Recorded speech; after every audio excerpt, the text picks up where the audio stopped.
Good morning, everybody. Before we get started, JD, just want to make sure we can hear you and you can hear us.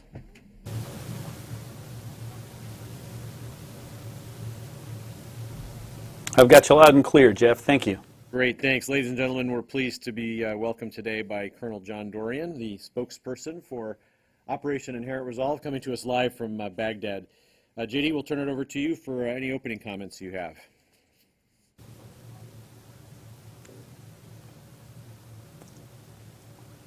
Great, thanks, Jeff. Good morning, all. Today we'll start in Syria and we'll move on to Iraq. In Syria, significant progress is being made in liberating previously held Daesh territory. In the past week, coalition conducted more than 60 kinetic strikes against ISIL fighters, leaders, and infrastructure to support the Syrian Democratic Forces operations to isolate Raqqa along two converging axes of advance. The SDF has liberated 270 square kilometers, 321 since the beginning of the operation. As you know, Daesh consider Raqqa their capital in Syria, so we expect resistance to stiffen as forces move closer to the city. Of note, coalition forces conducted a strike resulting in the death of Iraqi national Abdel Basit al-Iraqi, who was emir of ISIL's Middle East external networks, including against American, Turkish, and European targets. Abdel Basit was struck and killed November 12th in Raqqa, Syria. He was a key facilitator for ISIL's external operations routes through Turkey and was responsible for attacks within the Middle East. Along with these external attacks and plots, he's also been connected to convoy reconnaissance and facilitation extremist travel, finances, and weapons in the region. His death degrades and delays ISIL's current plots against regional targets and deprives them of capable senior manager who provided oversight over many external attacks. In Iraq, Iraqi security forces continue making progress in clearing areas of Daesh presence in Mosul and have seen fierce resistance that they had planned for and that we've been talking about for months. This is a neighborhood-to-neighborhood fighting, particularly in the east, and the Iraqi security forces have moved deliberately and exercised a laudable level of restraint in an effort to protect civilian life. Daesh have done the opposite, taking human shields, dressing as ISF, and arresting people who react positively to their presence, arresting civilians for having phones and using tunnels to infiltrate civilian neighborhoods. This is extremely tough fighting, but the ISF have continued their advance, liberating Nimrud this past week after initial tough fighting, followed by Daesh retreating toward Mosul. As many of you know, the enemy destroyed a lot of ancient architecture at Nimrud and then sold artifacts on the black market in order to finance their operations. This is another in the string of atrocities conducted by Daesh, and the evidence of these events mounts as they continue to lose territory. Finally, I'd like to show a video taken near Tel Afar. Jeff, if you could roll that video. Coalition air.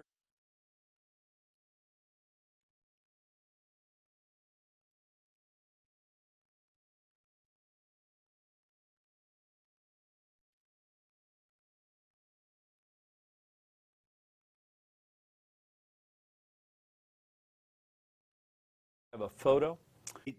JD, if we could ask you to go back, we lost you when we switched to the video. Could we ask you to tell us about the video again, and then we do now have the photo up. You can talk to the photo as well.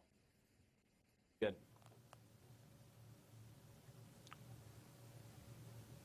Okay. Well, the video that you're seeing is of a vehicle-borne improvised explosive device factory near Tel Afar. As you can see, there are some pretty significant secondary explosions as that's taken out from an airstrike.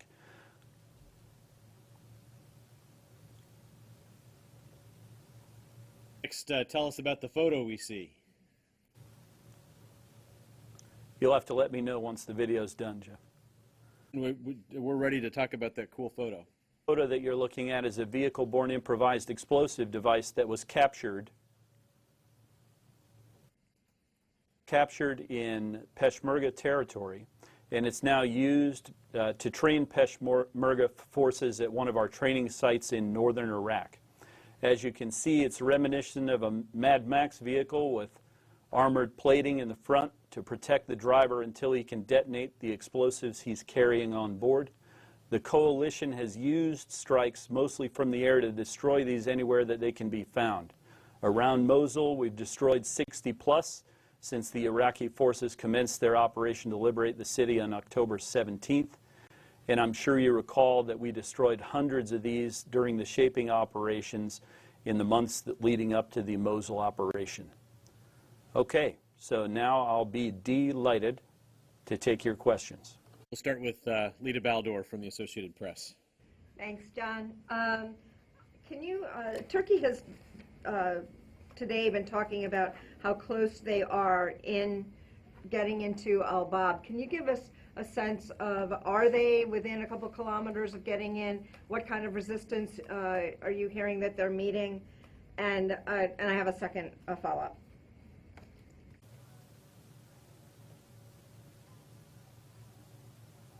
Sure. They're very close. The last I heard, they were within a couple of kilometers. I just checked in with our ops center. They've not yet moved into Al-Bab and taken the city, but they are very, very close. Encountering some pretty tough resistance, they do expect to be able to power through that. And secondly, we keep hearing about this effort and need to train up more Syrian Arab fighters. Can you give us an update on how that's going? How many are coming in? How many do you have trained up now?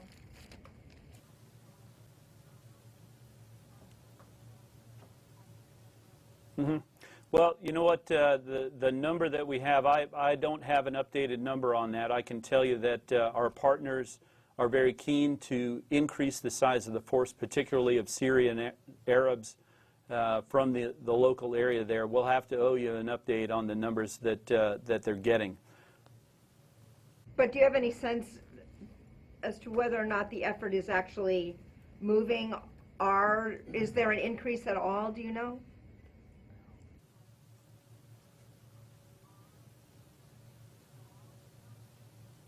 Yeah, I just don't have any figures for you, Lita. I don't know. I'll have to check in on that and owe you that answer. One thing I would say, though, is we do expect this isolation phase to go on for a number of weeks, perhaps months even, and it's going to be a deliberate approach. So, you know, there's plenty of time for our partners to work this issue. Tom Bowman from National Public Radio. Hey, Colonel, I want to stay in Al-Bab for a second. There were a lot of people here in Washington that were concerned about the Turks moving on Al-Bab, you know, basically cutting off the two Kurdish enclaves, and maybe in Syria, you know, made some comments about maybe we'll attack the Turks if they head to Al-Bab. Just give us your sense from the command over there. Is this a good thing or a bad thing that the Turks are heading to Al-Bab? And will it, you know, have problems with the Kurdish forces heading toward Raqqa? They'll be looking over their shoulder.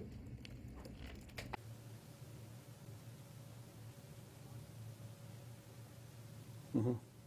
Well, this is a situation where Turkey, with their partnered force, have made the decision that they're going to take Al-Bab. It's a very complicated battlefield with a lot of actors, with sometimes competing interests.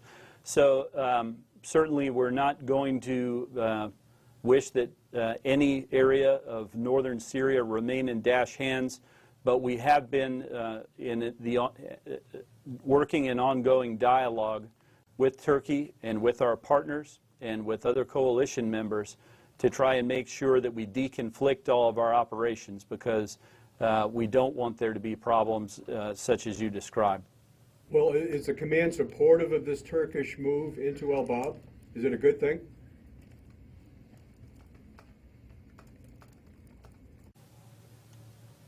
Mm-hmm. Well, you know what I would say about that is the coalition has not been a part of the Turkish advance toward Al-Bab. This is a national decision that they made. What we are definitely positive about is that everybody here, Turkey and us, and our partners on the ground and the partnered force that's working with Turkey, all have a vested interest in defeating Daesh. And this is something that there will be ongoing political discussions about. So it's really not for me to characterize that at this point. that the Turkish troops will move deeper into Syria after the Al-Bab operation?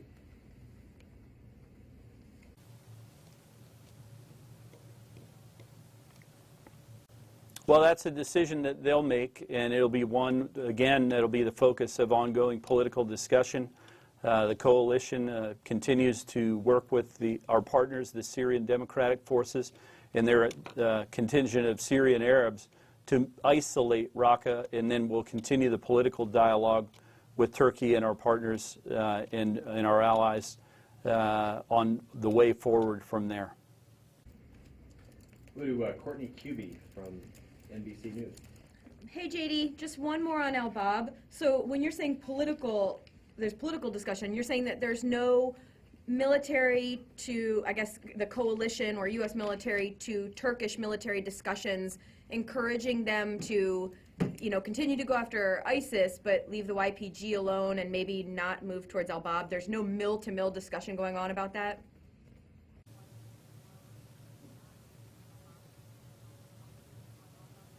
Well, there are daily mill-to-mill discussions between the coalition and Turkey because Turkey is a part of the international coalition to defeat Daesh. As far as the deconfliction effort, that's kind of what we're talking about here. So what we want to do is keep everybody focused on defeating Daesh, make sure there are clear lanes in the road for all of our partners to make sure that there's no miscalculation or misunderstanding or where we end up with a situation that complicates matters rather than facilitating Daesh's defeat. And the Turkish move towards Al-Bab, you haven't seen that slowing down the SDF move towards Raqqa? That's not having any impact on the movement with the YPG component of the SDF?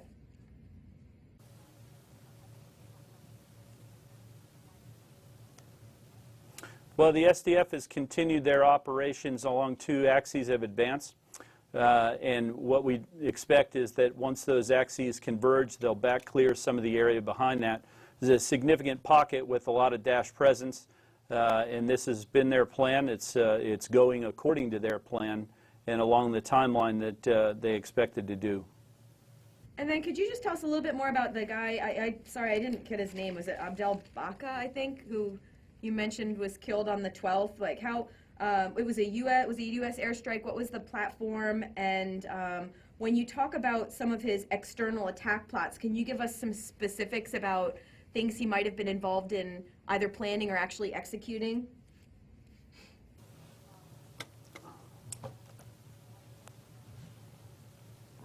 No, you know what, Courtney, I just don't really have that level of detail to provide. So we can take those questions and follow up with you afterward. Cool, thank you. Next we'll go to Castanilleri with Anadolu. Colin, thanks for doing this.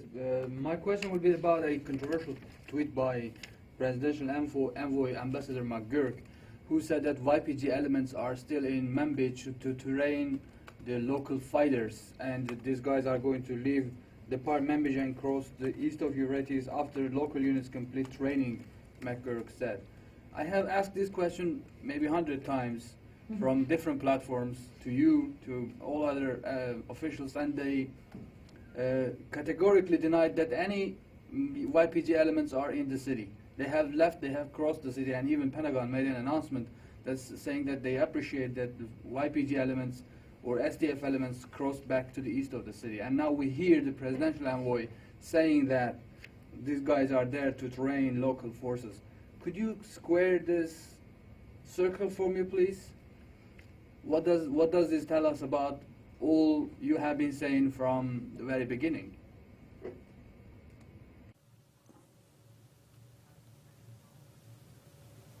Mm-hmm.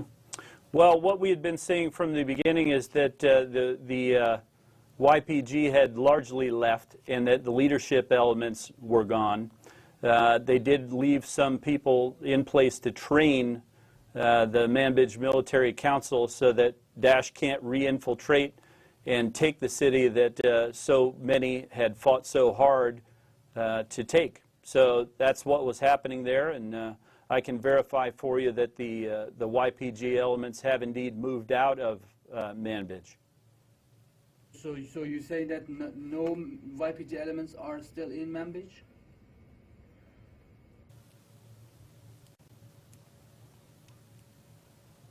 That's right. And McGurk says they are there, they will depart after they complete the training of these local forces first. And secondly, this is the first time that I hear from you saying that the leadership has left while some forces, some part of the forces are going to remain inside city to train the Manbij Military Council. This is the first time, frankly, that I hear this, and it's today that you are saying it. So you say that now they have trained, they completed, and they have left. Is that what you say? So do you deny what McGurk has said?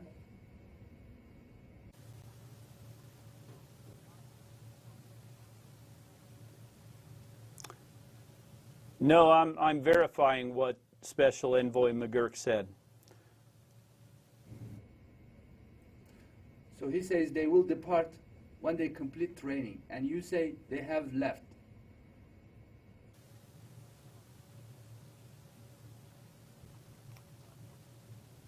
Yeah, that's my understanding, yes. Thank you. Yes, ma'am, Yeah. from Kurdistan 24. Right. Lori Milroy, Kurdistan 24. The Shiite militias, the hostile Shabi, are now moving on Tel Afar. They're very close to it. How do you see that offensive going, and are you concerned about their committing human rights violations against the Sunnis in the Sunni areas that they'll move into?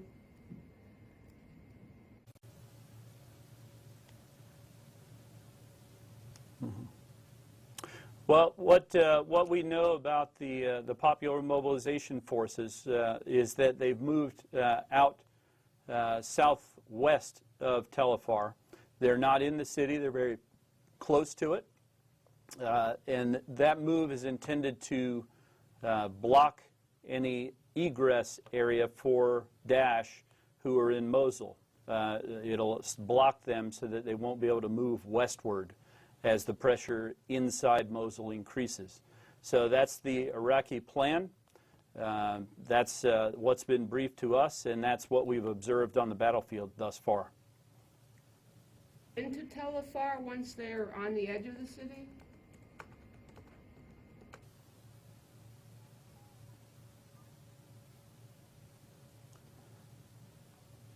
I heard you said something on the edge of the city. I didn't hear the first part of your question.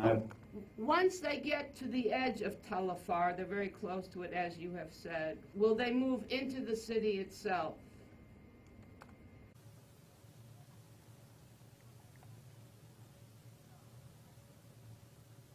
Well, what I have heard is that the plan is for them to stay outside the city, and that the Iraqi army will indeed be the force that goes into Tel Afar, and that they'll remain in their blocking positions. That's what I've seen of the plan, and thus far that's what's happened. And if I could ask you about the SDF, you mentioned there were two axes of advance that were going to converge. This is advance on Raqqa?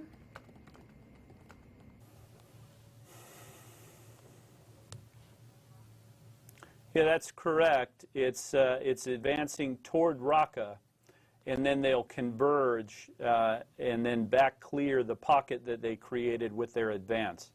So they're moving toward Raqqa, and then they'll back clear the area that they create on the two axes of advance. How do you assess their progress so far?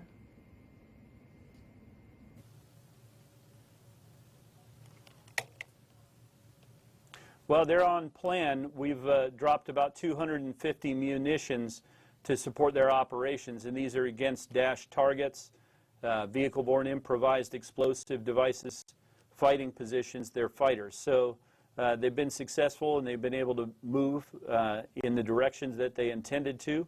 They've met moderate resistance along the way, but they've been able to execute their plan.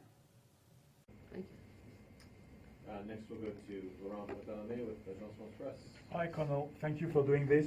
I'm not sure I understand the position of the coalition towards the Turkish offensive on Al-Bab. Are you saying that the coalition will not do any airstrikes, for instance, to support the Turkish forces' effort?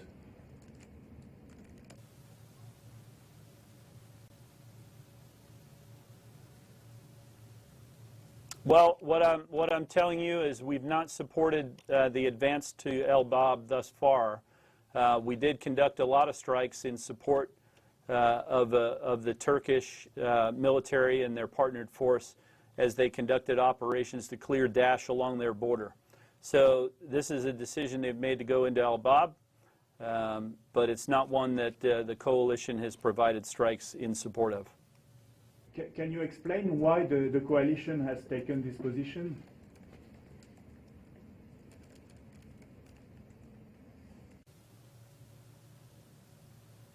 Well, we believe that all the operations in Syria against Daesh should be coordinated very closely between all the parties that are involved. This is something that they've decided to do independently, and what we'd like to do is to continue to work with them to develop a plan where everyone remains focused on Daesh. We have good deconfliction measures in place, and we don't have any chance of partners that both have an interest in defeating Daesh converging in a way that would be unhelpful. Okay, next we'll go to Ryan Brown of CNN. Hello, Colonel. Thank you for doing this.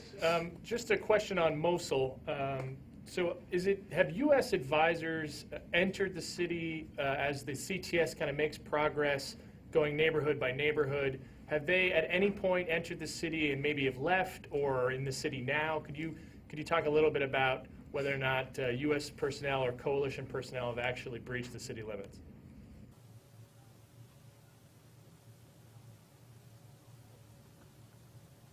Well, what I would say about that is that the Iraqi forces have gotten about a third of the way into eastern Mosul.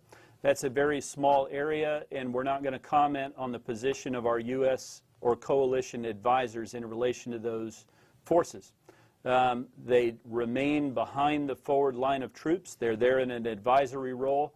And one of the things that's very important to understand here is that it's not the role of the coalition to close on the enemy and try to take that terrain. That's a job for the Iraqi security forces, and that's an enduring theme. So we're not going to get into the exact position of U.S. or coalition forces in Mosul. That's not something we're going to do. Okay, and I just want to have a follow-up on Al-Bab. Just a point of clarity. So currently, ISIS is in control of Al-Bab. Is that correct?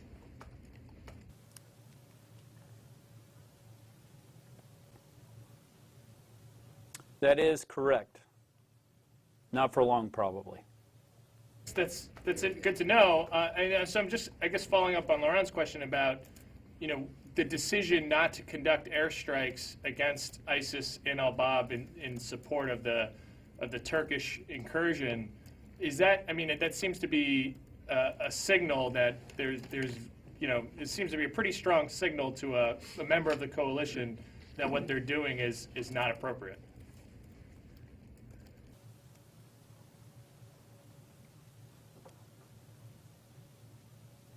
Well, it's a signal that there needs to be some continued ongoing diplomatic discussions about the manner in which we continue to fight Daesh in northern Syria.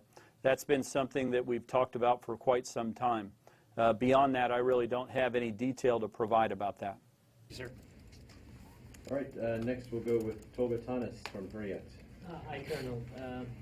A quick question on Al-Bab to clarify something. You were supporting Turkish forces in clearing this border area since the Jarablus operation after 1 week or 10 days after the Jarablus operation. When did you stop to support this advance? Is there any limit, for example, from the Turkish border, 20 kilometers, 25 kilometers, something like that?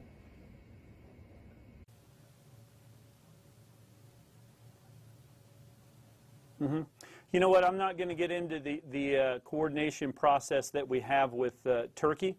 That's something that we do between us and our ally. I understand why you're asking, but as a matter of operational security, that's just not something we're going to get into.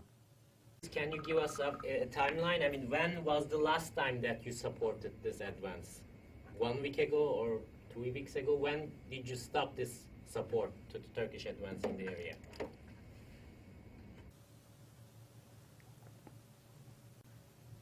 Well, we've continued to provide air support for Turkey in a variety of locations across northern Syria. As far as when we stopped supporting it, I'm not going to get into the details. Conflict this advance with you? They are conducting airstrikes in the area. Did they conflict this with you?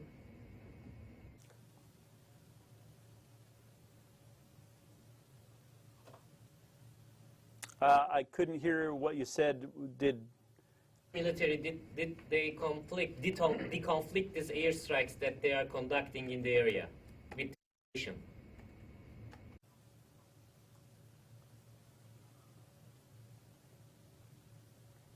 I would have to check on that. I know we have a lot of ongoing dialogue with Turkey about airstrikes and deconflicting those and making sure we maintain safety of flight, but I don't know the answer to that. We'll take that question and get back with you. Last one, Colonel.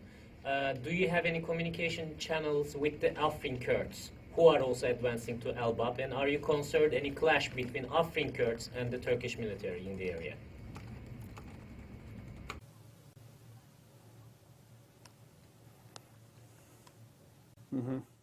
I'll have to take that question as well. Thanks. And next we'll go to Joe Tavish with Al-Hurra. Thank you, JD. In regards to the operation to isolate Raqqa, could you give us a sense about the size of the YPG who are involved in the operation? And also, could you confirm that British and American special forces are with the YPG on the ground?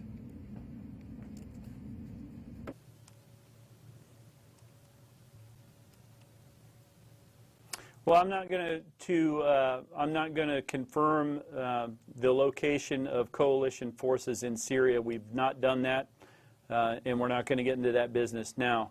The size of the force is also something that, just detail-wise, it'd be really inappropriate for me to get into that level of detail. So, you know, it's a fraction of their overall force. In order to isolate Raqqa, it doesn't require all their forces, and indeed, it's important that they have remaining forces in areas that have been taken from Daesh control elsewhere, so that Daesh is unable to re-infiltrate those areas. But they do have adequate forces to continue their advance and to continue the isolation effort. Quick follow-up. What about Turkey in regards to the Raqqa operation? Do you know if Turkey will play any role in that operation?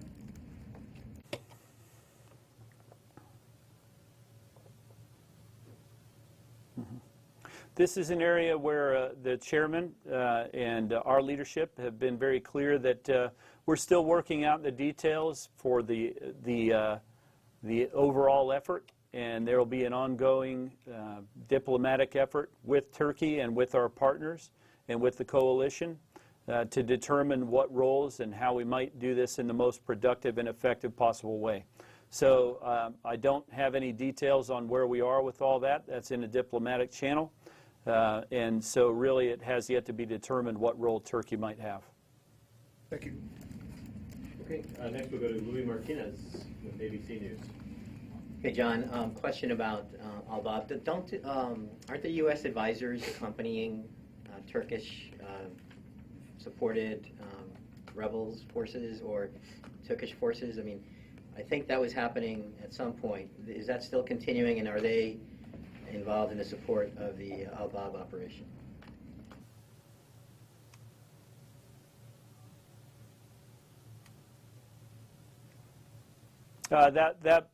We did have forces partnered with Turkey and their partnered forces for quite some time through a lot of the operations in northern Syria. They are not a part of the advance on Al-Bab. Does that mean that they were removed after that advance on Al-Bab began?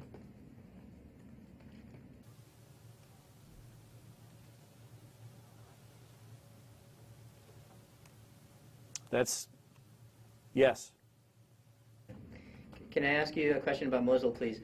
You're talking about the tough fight between in the eastern part of Mosul. How is that complicating the presence of civilians in that battle space? How is that complicating the potential for airstrikes there in support of the ISF? And can you describe the efforts to prevent civilian casualties on that battle space?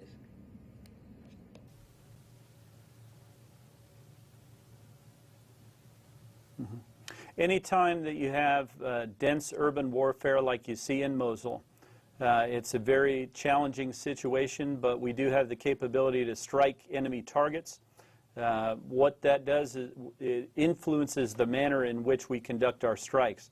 Now, we continue to use our intelligence, surveillance, and reconnaissance, our eyes in the sky, in order to verify targets, and we continue to coordinate those with the Iraqis, both in our operation centers and on the ground. And we also think about things like the size of the weapons that we use. Now, the Air Force and our all of our coalition forces have 2,000-pound bombs. We also have small diameter bombs, 250 pounds. And so we might influence the types of choices that we make with regard to what weapons are used. We are following the Iraqi lead. They've shown a considerable amount of restraint with the manner in which they've advanced into the city. They've tried very hard to protect civilians. We see some of the open source reports with Iraqi security forces sharing their rations, sharing their medical supplies with civilians. That's a pretty laudable effort. We think it's something that all Iraqis ought to be proud of, and we're going to follow suit with that.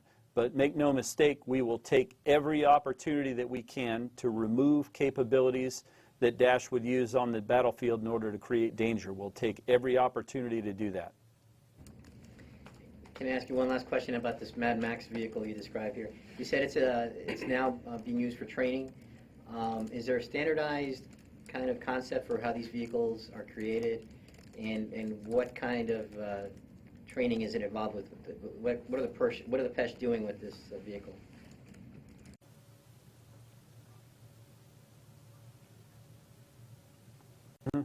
Well, as far as that vehicle, that is a captured vehicle-borne improvised explosive device. So it was stopped with 50 caliber weapons fire. As you can see, the front of it has a significant amount of armored plating, and what that does is it protects the driver so he can maneuver the VBIED into position and then detonate the explosives that are in there. So as we conduct our training, and this is something that's been going on for some months with the Peshmerga and with the Iraqi security forces, we knew that they were going to go into a dense urban type fight in order to take Mosul. And so they use this capability and teach the forces how to react to that threat and don the appropriate weapon so that they can stop those. Thank you. All right, next we'll go to Lucas Tomlinson with Fox News. Colonel, just to follow up on Ryan's question, can you rule out that U.S. forces are inside Mosul?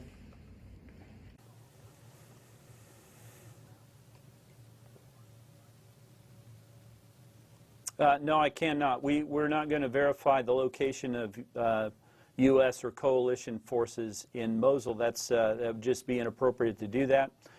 We do remain behind the forward line of troops. It's not our role to take terrain or close with the enemy. They're there as advisors. As the Iraqis move, if they need us, we'll go where they need us. How important are those U.S. advisors to this fight?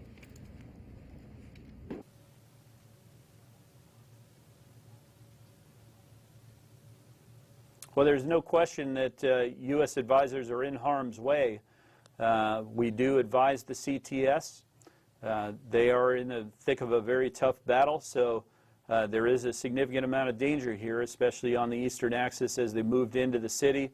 They've moved through some very tough resistance as they've approached the city.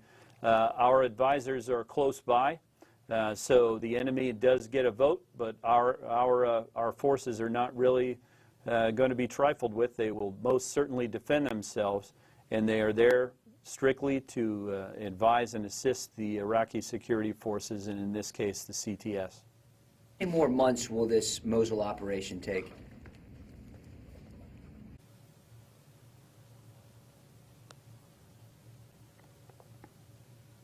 It's very difficult to predict how long it's going to take as all the Iraqi security forces converge on the city and the Iraqis continue to maneuver through there, and we continue to conduct our strikes. We've conducted more than 4,000 so far, dropping bombs on Daesh targets, and that's killed hundreds of their fighters. It's removed hundreds of their fighting positions and weapons. We've taken out more than 80 tunnels, taken out more than 60 vehicle-borne improvised explosive devices. Eventually, the enemy is going to break. It's going to take quite some time, and what they've done, all these tactics that they've used to increase danger for the civilians there, what that means is it's going to be a very deliberate fight, a very dangerous fight for the forces that are advancing there. But we'll continue striking the enemy until ultimately the Iraqis are going to take that city, and that is, as you know, the Daesh capital in Iraq. It's going to be taken from them, and then they'll be back to just being a garden variety terrorist group. And the Iraqis will be in mop-up duty then. Lastly, how tenacious is ISIS in this fight?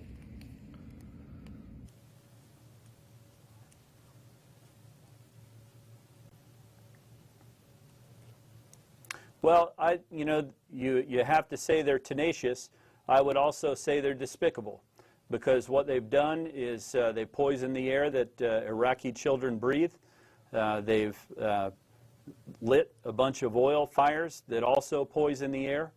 They've used vehicle-borne improvised explosive devices and detonated them in civilian areas. They've hid behind civilians. It's just a cowardly tactic. They've driven millions of people from their homes, and they've killed tens of thousands of people. So really, while they are certainly, a very tough and adaptive enemy, really what they are is a despicable enemy with absolutely no legitimacy whatsoever, using cowardly tactics. Okay, Courtney Cubey, I think you got a follow-up. Can I just ask you about Aleppo and Russia's, the recent strikes in Aleppo in the last 24 to 48 hours? What's your assessment, now that they've been going on for a while, on who's conducting most of the strikes? Is it Russia or is it the Syrian regime? And what are the fighter jets that are flying off the Russian carrier? Do you see them actually dropping anything in Aleppo? And can you give us any sense of what they're striking?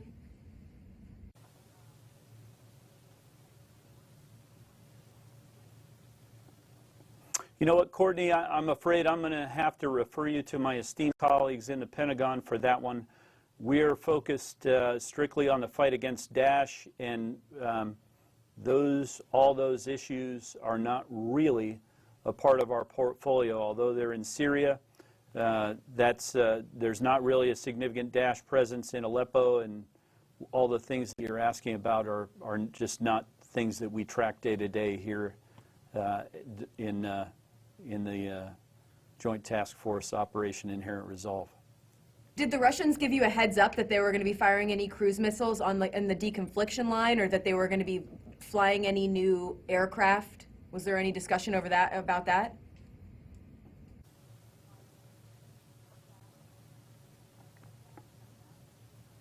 I'll have to circle back with you on that. I know we continue our deconfliction effort with the Russians. That is an ongoing process. I'll have to check, and we'll owe you that answer, Courtney. Thank you. Ma'am, I'm sorry, I don't know your name. Caroline, Hawk Defense 1. Hi. Hi, Caroline, go ahead. Hi. In the immediate week after the Kurdish allies announced their intent to begin advancing on Raqqa, we saw a quick ramp up of supporting strikes in, say, places like Ain Issa, and now kind of a tapering off to maybe an average or a slightly above average pace. Can you talk to me a little bit about the pace of the advance and how long you expect it to continue, and the support, U.S. support of it?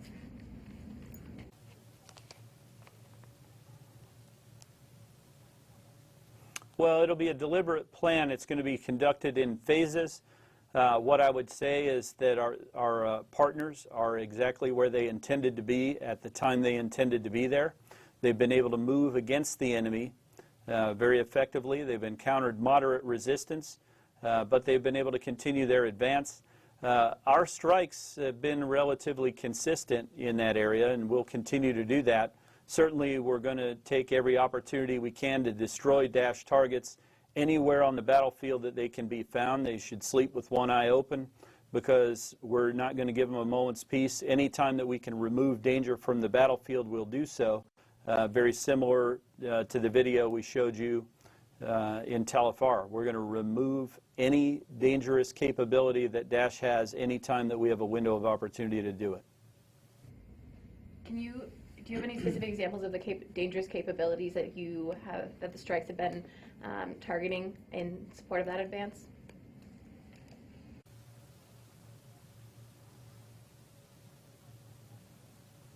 Well, what we've encountered is that Daesh, in anticipation of the advance on Raqqa, they've created a significant number of fighting positions. They have formations, groups of fighters positioned in order to try and harass the advance. And what we've done is we've taken every opportunity to remove those from the battlefield with extreme prejudice. All right. Next, go to Kasim. You had a follow-up, sorry. Colonel, I don't want to misreport you, so I want to make something very clear. Could you just clearly say whether there are YPG forces in Manbij or not?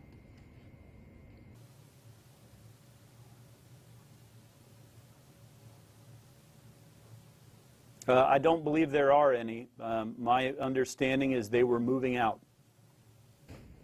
Thank you. And the other question, you said you characterized the suspension of air support to the Turkish-backed forces in northwest Syria as a significant signal for continuing diplomatic discussions about how the counter-ISIL fight should be conducted in northwest Syria.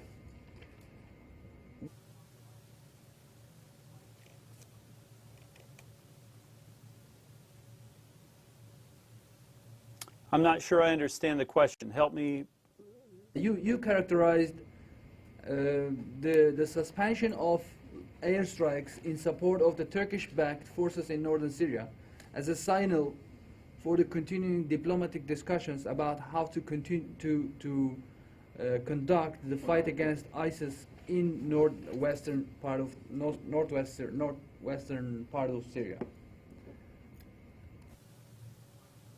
We have, that there are, for example, in northeastern Syria, there was also a discussion between Turkey and United States and all other coalition partners whether you should continue to support YPG or not because of their controversial separatist ideologies and so on.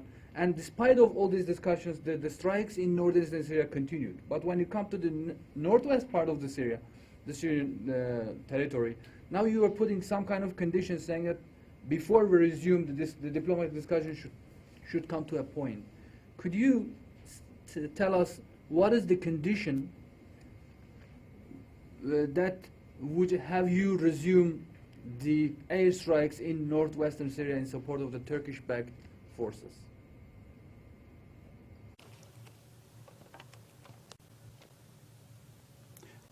I think what you're asking about is the subject of ongoing diplomatic discussions.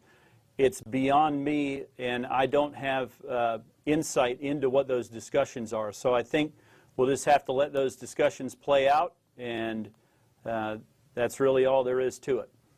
You're not aware of the condition that will have you resume the airstrikes in northwest Syria toward Al-Bab or in support of the Turkish-backed forces. Is that what you say?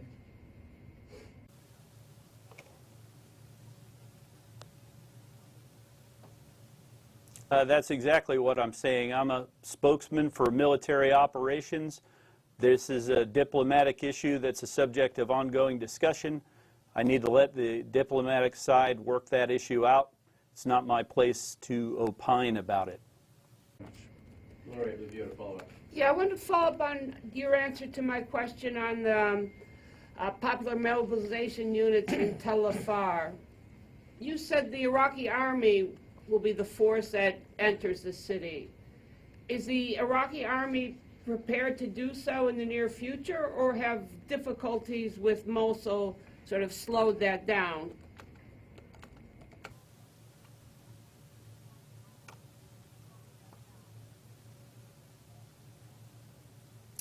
My understanding is the Iraqis have adequate force in order to take Tal Afar as well. They'll do so on the timeline of their choosing. They're going to continue operations in Mosul. We're not going to put a timeline on Tal Afar. So do you have a sense whether it's like 2 weeks or a month from now? Do you have any idea?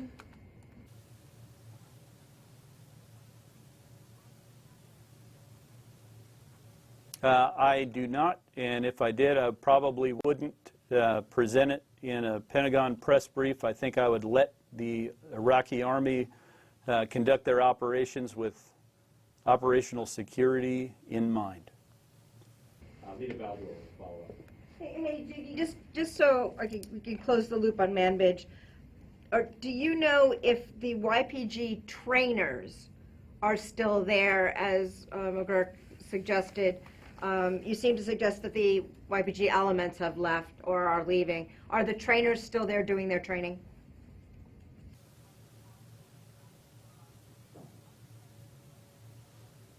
You know what, I think I'd have to circle back with you.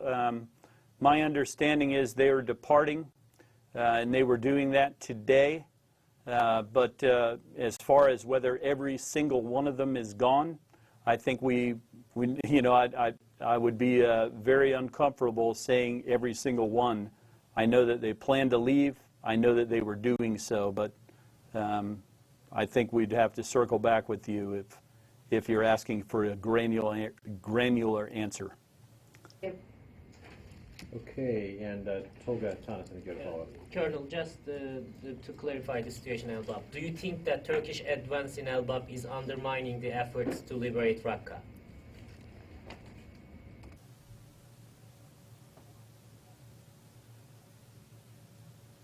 I said nothing of the sort. I just said that we haven't supported that operation, and there are ongoing diplomatic discussions about the way forward for how Raqqa will be retaken. Johnson had said to Wall Street Journal that Raqqa operation had hampered by the Jarablus operation when the Turks started in August to clear the area from Daesh, the region, the border area. He had said to Wall Street Journal that Raqqa operation was hampered. So is this the implication, the same implication that the basic concern of you stop this support to advance of Turkish military, is this the same concern that you have regarding Raqqa operation?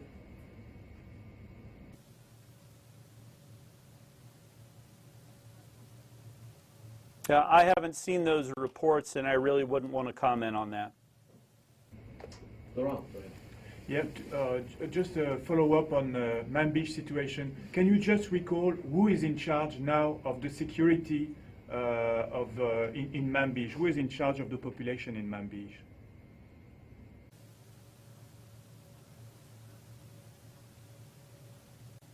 That would be the Manbij Military Council is in charge of maintaining the security there. And can you just describe how its composition, for instance, who is manning this council?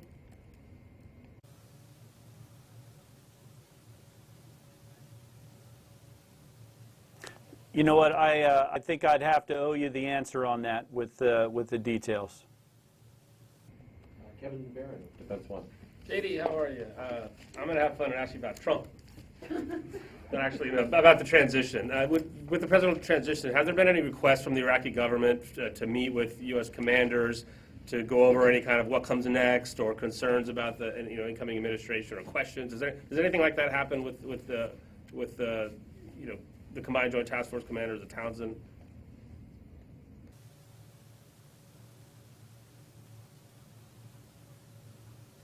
I'm not aware of any such requests. Indeed, what I've seen is that everyone has remained focused on the task at hand, which is a very difficult fight to liberate Mosul.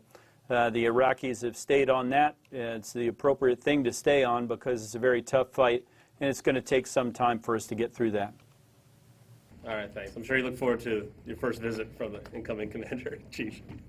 Good luck. All right, I think we're out of time. Colonel Dorrian, we thank you for joining us, and I look forward to seeing you again soon.